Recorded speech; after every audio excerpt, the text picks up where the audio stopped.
Okey, Assalamualaikum warahmatullahi wabarakatuh. Dan selamat pagi semua, pelajar tahun 1. Okey, Ustazah harap kamu semua dah sarapan. Ustazah belum sarapan lagi, biasalah, Ustazah diet.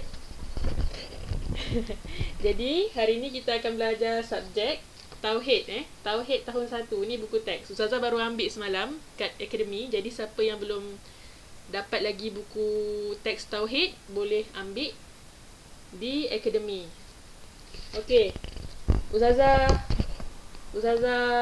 ulang balik pelajaran kelas yang lepas, iaitu tentang apa dia? Syahadah. Macam mana syahadah?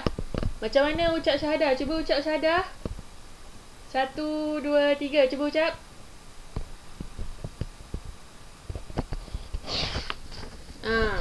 Dengan arti dia sekali.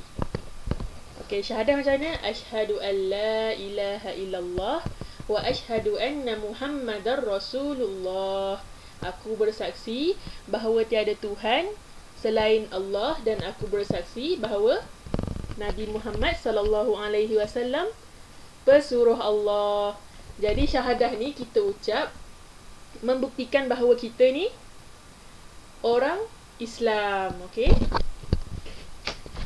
Syahadah ni kita mengaku yang Allah tu Maha Esa, satu yang wajib disembah, dan Nabi Muhammad tu adalah Rasulullah. Okey, hari ni kita nak belajar pelajaran yang seterusnya, iaitu rukun iman. Ni dia. Tengok ni skrin. Rukun iman kita kena tahu dulu apa maksud iman. Kita selalu dengar iman. Iman ni bukan nama kawan awak ke, nama abang awak ke, bukan Iman ni bukan yang tu. Yang ni iman yang ni kita nak belajar ni. Iman ialah apa dia? Mengaku dengan lidah, membenarkan dengan hati, dan melakukan dengan anggota badan apa dia? Perintah Allah Subhanahu Wa Taala. Inilah iman. Iman ni mengaku dengan lidah. Apa mengaku dengan lidah? Contohnya macam syahadah tadi, kita mengaku dengan lidah. Syahadah kita mengaku dengan lidah. Kita cakap Allah tu Tuhan yang satu, Nabi Muhammad pesuruh Allah. Kat lidah. Dengan hati ni macam mana? Kita yakin, kita percaya. Kita percaya yang Allah ni Tuhan kita yang satu, Tuhan segala alam. Tak ada Tuhan lain selain Allah. Itu kita dalam hati kita yakin, bukan sekadar kita cakap je. Lepas tu melakukan dengan anggota badan segala perintah Allah. Lepas kita dah mengaku, kita dah yakin dalam hati, kita dah betul-betul dalam hati kita, apa yang perlu kita buat? Kita buat segala perintah Allah. Contohnya macam solat, puasa, apa lagi yang Allah suruh? Taat ibu bapa. Itu contoh-contohnya. Jadi, iman ni penting tak? Penting tak iman ni? Mestilah penting. Sebab kalau tak ada iman, kita pun jadi manusia yang tak ada arah tuju. Kita jadi jahat sebab kita tak ada iman. Bila kita tak ada iman, kita buat ikut suka hati kita. Kalau kita ada iman, kita akan buat sesuatu ikut perintah Allah, buat benda-benda baik. Itu dia. Okey? Hukum beriman dengan Allah Subhanahu Wa Taala adalah wajib bagi setiap orang Islam. Orang kafir wajib beriman kepada Allah? Tak. Okey? Sebab dia kafir, dia memang tak beriman lah. Dia memang kafir, dia mungkar. Jadi untuk kita, orang Islam semua wajib beriman kepada Allah Subhanahu Wa Taala. Wajib tu apa? Tak boleh. Tak boleh tak beriman. Kena juga. Okey, ni dalil nakli. Dalil nakli ada dua dalil. Dalil nakli dan dalil akli. Dalil nakli ni dalil yang ditulis, dinukilkan, sama ada dari Al-Quran ataupun hadis Rasulullah SAW. Okey, kat sini ada hadis Rasulullah SAW. Rasulullah cakap apa? Al-imanu an tu'mina billah wal malaikatih wa kutubih wa rusulih wal yaumil akhir wa tu'mina bil qadri khairihi wa syarrihi. Hadis riwayah Muslim. Maksudnya apa? Iman adalah hendaknya engkau percaya kepada Allah, malaikat-malaikatnya, kitab-kitabnya, rasulnya, hari akhirah. Apa hari akhirah? Hari akhirat, hari kiamat. Dan engkau percaya kepada qadarnya yang baik dan yang buruk. Okey, kat sini ada 5 rukun. Ada 6 rukun iman. Ada 6 perkara yang kita wajib percaya. Ni dalil nakli yang bersumber daripada Al-Quran dan hadis Rasulullah SAW. Okey, perkara dalam rukun iman ni dia. Dia suruh apa ni? Baca dan hafal. Rukun iman ada 6 perkara. Jadi kita kena beriman dengan 6 perkara ni. Yang pertama, beriman kepada Allah Subhanahu wa ta'ala. Yang kedua, beriman kepada malaikat. Yang ketiga, beriman kepada kitab.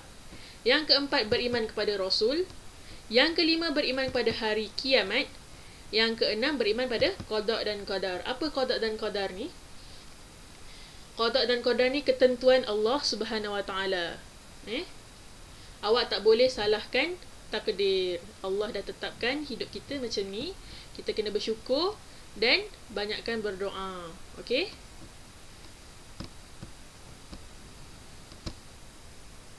Okey, itu dia 6 perkara rukun iman. Ustazah nak awak hafal rukun iman. Macam mana? Kenapa Ustazah suruh hafal rukun iman? Sebab kita orang Islam. Kita kena hafal rukun iman. Benda ni benda asas sebagai orang Islam. Rukun iman, rukun Islam, syahadah. Okey? Senang je yang ni. Yang pertama, kepada Allah. Mestilah kita kena beriman kepada Allah, percaya kepada Allah. Lepas tu kita percaya kepada malaikat, percaya pada kitab. Iaitu apa kitab? Percaya pada Al-Quran, kitab-kitab Allah. Lepas tu kita percaya pada rasul-rasul Allah, Nabi Muhammad, nabi-nabi sebelumnya. Lepas tu percaya pada hari kiamat. Hari kiamat ni apa? Hari selepas hari kiamat apa? Hari kiamat, hari akhir bagi dunia ni. Kita kena percaya hari kiamat. Tahu hari kiamat? Bukan hari akhirat, hari kiamat. Ustaz tersalah cakap. Okey? Hari kiamat, qada dan qadar. Okey, kita tengok ciri-ciri orang beriman. Okey, ni ciri-ciri orang beriman. Yang pertama, mengakui dengan sepenuh hati tentang kebenaran rukun iman. Rukun iman tadi tu maksudnya percaya dengan hati, ikhlas, memang tulus dari hati, tak ada tipu-tipu. Bukan macam orang munafik. Orang munafik ni macam mana? Dia cakap dengan lidah je yang dia tu beriman, dia tu percaya Allah, dia percaya Rasul, tapi sebenarnya dalam hati dia kufur. Dia dalam hati dia menipu, dia tak percaya pun sebenarnya. Itu orang munafik. Jangan jadi macam tu. Itu bukan ciri-ciri orang beriman. Itu ciri-ciri orang yang munafik. Orang munafik ni macam mana? Berdosa, berdosa orang munafik. Orang munafik ni dia punya neraka lagi bawah, paling bawah lah neraka dia daripada orang kafir. Sebab orang munafik ni dia menghancurkan Islam dalam senyap-senyap dia hancurkan Islam. Seterusnya, mengamalkan suruhan Allah dan Rasulnya. Inilah antara contoh orang yang beriman. Solat, apa yang Nabi suruh, apa yang Allah suruh, dia buat. Itu orang beriman.